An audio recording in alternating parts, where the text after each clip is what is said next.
Okay, we're going to continue on in our Father's Word.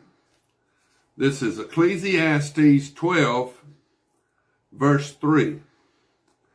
In the day when the keepers of the house tremble, and the strong men bow down, when the grinders cease because there are few, and those that look through the windows grow dim, when the doors are shut in the streets, and the sounds of grinding is low, when one rises up at the sound of a bird, and all the daughters of music are brought low. Also they are afraid of height, and of terrors in the way. When the almond trees blossoms, the grasshopper is a burden, and desire fails. For man goes to his eternal home, and the mourners go about the streets. Remember your Creator before the silver cord is loosed, or the golden bowl is broken, or the pitcher shattered at the fountain, or the wheel broken at the well. Then the dust will return to the earth as it was, and the spirit will return to God who gave it. Vanities of vanities, says the preacher. All is vanity. And moreover, because the preacher was wise, he still taught the people knowledge. Yes, he pondered and he sought out and set in order many proverbs. The preacher sought to find acceptable words, and what was written was upright, words of truth. The words of the wise are like goads, and the words of scholars are like well-driven nails given by one shepherd. And further, my son, be admonished by these, of making many books there is no end, and much study is wearisome to the flesh. Let us hear the conclusion of the whole matter. Fear God and keep his commandments, for this isn't man's all. But God will bring back every work into judgment, including every secret thing, whether good or evil. Now this Ecclesiastes 12, verses 6 and 7. When the silver cord parts, when the clay pot breaks, when you clinically dead, when you die, your flesh body returns back to the clay from whence it came, back to the dust, to the dirt, and your spiritual body returns to God for judgment. Now, God's got his book of knowledge, and he knows the book of life. He's got everything written down. Everything you've done, he knows every hair on your head. He's watching everything you do the whole time you're down here on earth, because God wants to know whether you're going to love him this time around or not. And that's why God created flesh man, was to find out if you were going to love him this time. Now, this is Ecclesiastes. We've done Ecclesiastes. This is the Song of Solomon. The next book, Solomon wrote the Song of Solomon when he was a teenager or early 20s, when he was young, real young. Now this is the Song of Solomon, the Song of Songs, which is Solomon's. The Shulamite.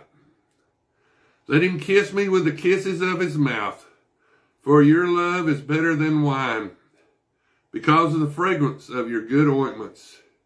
Your name is anointed, poured forth. Therefore the virgins love you. Draw me away, the daughters of Jerusalem. We will run after you, the Shulamite. The king has brought me into his chambers, the daughters of Jerusalem. We will be glad and rejoice in you. We will remember your love more than wine, the Shulamite. Rightly do they love you. I am dark but lovely, O daughters of Jerusalem, like the tents of Kedar, like the curtains of Solomon. Do not look upon me, because I am dark, because the sun has tanned me. Now you remember, Moses married 2 black women. A Cushite is from Kenya, and a Midianite Jew, Ethiopian Jew, with B blood now, not O blood. They're not black people. They got B blood, Jew blood. They were the goat ropers, sheep herders, the oxen. Kine in the Bible is cows and goats and camels. And so they were the herdsmen. So they had to live in tents and move their tents every week or two to follow the herds around so the herds could have grass to eat.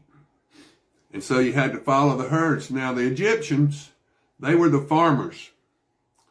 They wanted to live in a permanent residence, and they had the richest land in the world.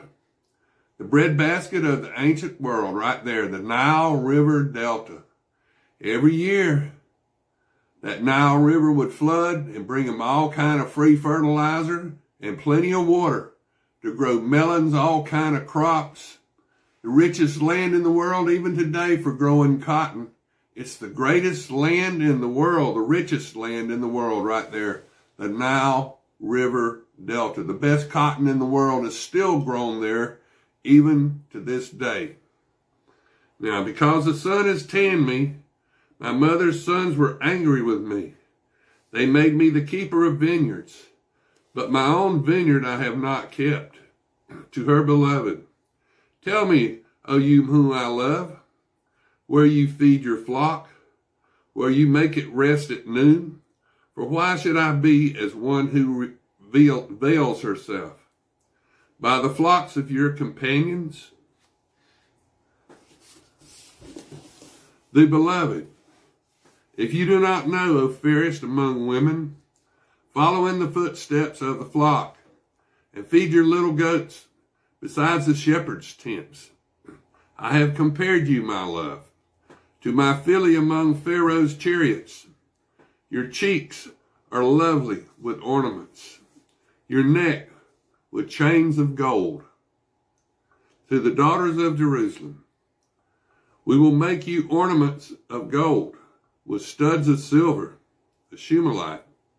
While the king is at his table, my spikenard sends forth its fragrance. A bundle of myrrh is my beloved to me, that lies all night between my breast. My beloved is to me a cluster of henna blooms in the vineyards of Engedi. The beloved, behold, you are my fair, my love. Behold, you are fair.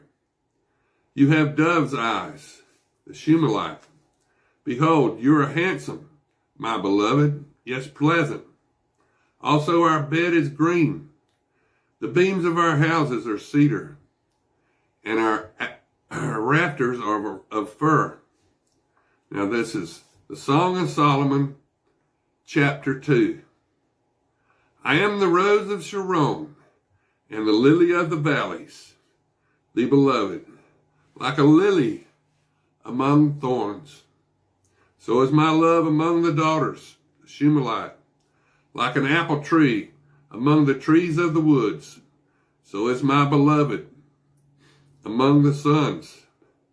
I sat down in his shade with great delight, and his fruit was sweet to my taste, the Shumalites to the daughters of Jerusalem. He brought me to the banqueting house, and his banner over me was love. Sustain me with cakes of raisins. Refresh me with apples, for I am lovesick. His left hand is under my head, and his right hand embraces me.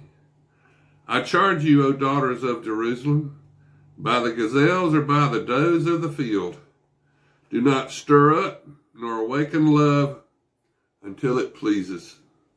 The Shumalite, the voice of my beloved, behold, he comes leaping upon the mountains, skipping upon the hills. My beloved is like a gazelle or a young stag.